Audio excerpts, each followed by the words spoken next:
욥기 38장. 그때 여호와께서 회오리 바람 가운데서 나타나 욥에게 대답하셨습니다. 알지도 못하면서 말로 이치를 어둡게 하는 사람이 누구냐? 너는 대장부처럼 허리를 묶고 나서라. 내가 내게 물을 테니 내게 대답해 보아라. 내가 땅에 기초를 놓을 때 내가 어디 있었느냐? 아는 게 있으면 말해 보아라. 누가 그 크기를 정했느냐? 내가 아느냐? 또 누가 그 위에 줄을 쳤느냐? 그 단단한 기초는 무엇 위에 세웠느냐? 모퉁이 돌은 누가 놓았느냐? 그때 새벽 별들이 함께 노래하고 모든 천사들이 기뻐 외치지 않았느냐? 바닷물이 모태에서 빠져나오듯 쏟아져 나올 때 누가 문을 닫아서 그것을 막았느냐? 그때 내가 구름을 바다의 옷으로 삼아 짙은 어둠으로 그것을 둘렀고 내가 그것의 한계를 정해 그 문과 빗장을 세우고 너는 이만큼까지만 오고 더는 나오지 말라. 내 도도한 물결이 여기서 멈출 것이다 하지 않았느냐. 내가 아침에게 명령을 내린 적이 있느냐. 새벽에게 그 자리를 알게 해서 그것이 땅끝을 붙잡고 악인을 그 가운데서 흔들어 떨쳐낸 적이 있느냐. 땅이 도장 찍힌 진흙처럼 변하고 만물이 옷처럼 나타났도다. 악인에게서 그 빛이 걷어지며 그 높이 든 발은 부러진다. 내가 바다의 근원에 가본 적이 있느냐. 깊은 물 밑으로 걸어본 적이 있느냐. 죽음의 문이 내게 열린 적이 있느냐. 죽음의 그림자의 문들을 본 적이 있느냐. 땅이 얼마나 드넓은지 깨달은 적이 있느냐. 내가 이 모든 것을 안다면 말해보아라. 빛의 근원지로 가는 길이 어디냐. 어둠이 있는 자리는 어디냐. 내가 그것들을 제자리로 데려갈 수 있느냐. 그것들의 집으로 가는 길을 아느냐. 너는 그때 이미 태어난 몸이니 물론 알겠지. 내가 살아온 날이 얼마나 많으냐. 내가 눈의 창고에 들어가 본 적이 있으며 우박의 창고를 본 적이 있느냐. 그것은 내가 고난의 때를 위해 전쟁과 전투의 날을 위해 준비해 놓은 것이다. 해가 뜨는 곳에 가본 적이 있느냐. 동풍이 어느 쪽으로 흩어지는지 내가 아느냐. 누가 폭우가 빠지는 수로를 파며 우레의 길을 냈느냐. 사람이 살지 않는 땅, 아무도 없는 광야에 비를 내리고 황폐하게 버려진 땅을 비옥하게 해 연한 풀에서 싹이 나게 하느냐. 비에게 아버지가 있느냐. 누가 이슬방울을 낳았느냐. 얼음이 누구의 태에서 나왔느냐. 하늘에서 내리는 서리는 누가 냈느냐. 물이 돌처럼 딱딱하게 굳고 깊은 물의 수면이 얼어붙는다. 내가 북두칠성을 묶을 수 있느냐. 내가 오리온의 줄을 풀 수 있느냐. 내가 때에 따라 별자리를 낼 수 있느냐. 곰자리와 그 별들을 인도할 수 있느냐. 내가 하늘의 법칙을 아느냐. 내가 땅을 다스리는 주권을 세울 수 있느냐. 내 소리를 구름까지 높여 스스로 홍수로 뒤덮이게 할 수 있느냐. 내가 번개를 보내 번개가 가면서 우리가 여기 있다고 말하게 할 수 있느냐. 누가 속에 지혜를 두었느냐. 누가 마음속에 지각을 주었느냐. 누가 지혜롭게도 구름을 셀 수 있느냐. 누가 하늘의 물병들을 쏟을 수 있느냐. 티끌이 뭉쳐서 진흙이 되고 그 덩어리들이 달라붙게 할 수 있느냐. 내가 사자를 위해 먹이를 사냥하겠느냐. 배고픈 어린 사자를 배불리겠느냐. 그것들이 굴에 웅크리고 있고 덤불 속에 숨어 기다리고 있을 때 그렇게 하겠느냐. 까마귀 새끼들이 하나님께 부르짖고 먹이가 없어 돌아다닐 때 누가 그 까마귀를 위해 먹이를 주겠느냐. 욥기 39장. 너는 사냥이 언제 새끼를 낳는지 아느냐. 암사슴이 새끼 베는 것을 내가 알 수 있느냐. 몇 달 만에 만삭이 되는지 내가 아느냐. 또 언제 새끼를 낳는지 아느냐. 사냥들이 웅크리고 앉아 그 새끼를 낳으면 그 상고가 끝난다. 그 새끼들이 무럭무럭 자라 들판에서 강해지면 그 곁을 떠나서 돌아오지 않는다. 누가 들나귀를 풀어주었느냐. 누가 그 묶인 줄을 풀어주었겠느냐. 내가 광야를 들나귀에게 주어 집으로 삼고 소금기 있는 땅을 거처로 삼게 했다.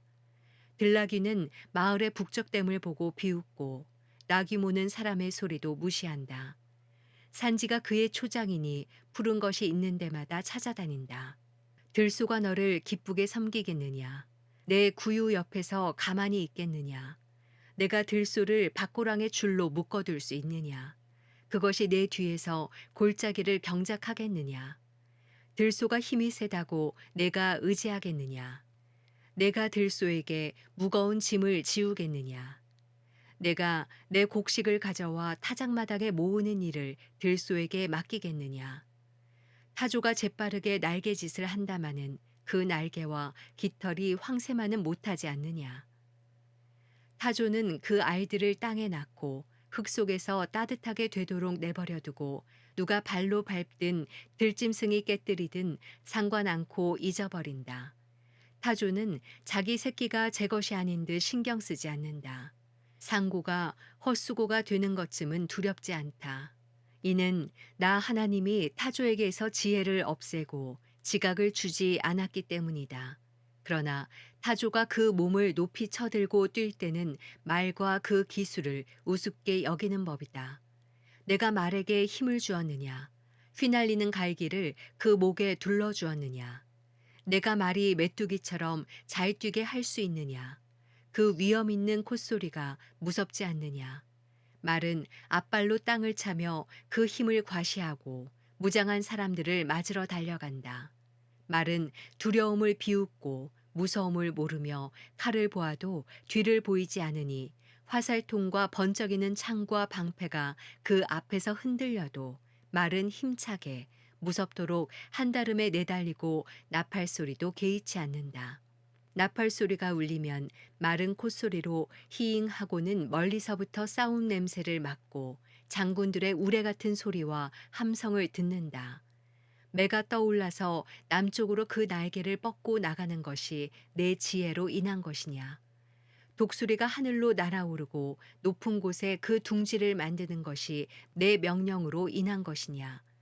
독수리는 바위에 살고 바위 틈과 든든한 장소에 있으면서 거기에서 먹이를 찾되 그 눈은 멀리서도 먹이를 볼 수 있다.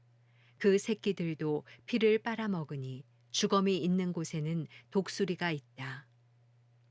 욥기 40장. 여호와께서 또 욥에게 말씀하셨습니다. 전능자와 싸운다고 그를 가르치겠느냐? 하나님을 나무라는 사람아 대답해 보아라. 그러자 욥이 여호와께 대답했습니다. 보십시오. 저는 보잘것없는 사람입니다. 제가 어떻게 주께 대답하겠습니까? 손으로 입을 막을 뿐입니다. 한 번 내가 말했었지만 대답하지 않을 것이며 2번 말했지만 다시는 하지 않겠습니다. 그러자 여호와께서 회오리 바람 가운데서 욥에게 말씀하셨습니다. 너는 이제 대장부처럼 허리를 동여매어라. 내가 내게 물을 테니 너는 대답하도록 하여라. 내가 내 판결을 무너뜨리겠느냐? 내가 나를 비난해서 의롭게 되려느냐? 내게 하나님의 팔 같은 팔이 있느냐? 내게 하나님같이 우레 같은 음성이 있느냐? 그렇다면 영광과 위엄으로 자신을 장식하고 존귀와 아름다움으로 옷 입어라. 내 극에 달한 분노를 쏟아내고 교만한 사람을 보고 그를 낮추어라. 교만한 사람을 다 눈여겨보아 그를 낮추고 악인은 그 서 있는 곳에서 밟아버려라. 그들을 모두 한꺼번에 흙먼지 속에 묻어버리고 그 얼굴들을 몰래 싸매 두어라. 그때가 되면 내 오른손이 너를 구원할 수 있음을 내가 직접 인정할 것이다. 소처럼 풀을 먹는 베헤못을 보아라. 내가 너를 지었듯이 그것도 지었다. 보아라. 그 힘은 허리에 있고 그 강함은 배 근육에 있다. 꼬리는 백향목처럼 흔들리고 돌 같은 허벅지 힘줄은 서로 연결돼 있으며 뼈들은 노스로 된 광 같고 뼈대는 철 빗장 같다. 그것은 하나님의 피조물 가운데 제일 가는 것이어서 그것을 지은 이가 칼을 쥐어 주었고 모든 들짐승들이 노는 그 산들이 그것을 위해서 먹을 것을 내느니라. 그것은 연꽃잎 아래 늪지대의 갈대숲 사이에 누우며 연꽃잎 그늘이 그것을 가려주고 시냇가의 버드나무가 그것을 둘러싸느니라. 보아라, 강물이 넘쳐도 놀라지 않으며 요단 강물이 불어서 입에 차도 태어나도다. 그것이 보고 있을 때 누가 그것을 잡아 갈고리로 그 코를 꿰을 수 있느냐?